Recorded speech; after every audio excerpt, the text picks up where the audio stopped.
Baltimore it's this hidden city. It's actually known for its love. My name is Jen Hausner, and this is my Be More.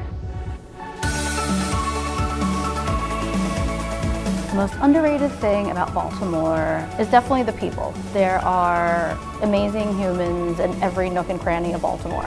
The other underrated thing I think are definitely the restaurants. You can walk in the city and stop on every block and find an incredible place to eat.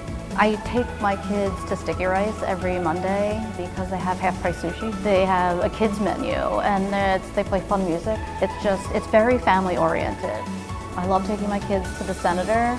We've discovered that you can get Clark Burger and sit in the back right before a movie, so the kids think that's great. Sit and eat a cheeseburger and french fries, and then you watch a movie. The BMA is definitely a great place to take your children. I think it's nice, they have these headsets where the kids can wear them, and they'll describe the paintings and more simplified words for them. Definitely the National Aquarium. It's one of the best resources we have. I mean, people come from far and wide to see it.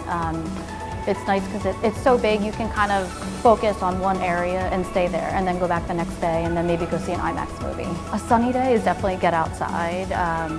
If without my children in the summer, I am all about the Four Seasons Hotel. I mean, if you could splurge and get a hotel room for one night, you could spend like a day at the pool and eat there, and it's the dreamiest thing ever. The shopping is great in Harbor East. I mean, my favorite stores like Sasanova. You can get shoes and jewelry and then pop in one of the restaurants, Lebanese Taverna, eat lunch there. With the kids, definitely outside, the parks. I love Druid Hill Park. I love Fort McHenry. I take my kids there still. They have a nice trail where you can walk. We will bring picnics, a soccer ball, a football, ride bikes, scooters, and it's free. That's great. I think it's easy to come here and not have a set plan and just literally walk around the city.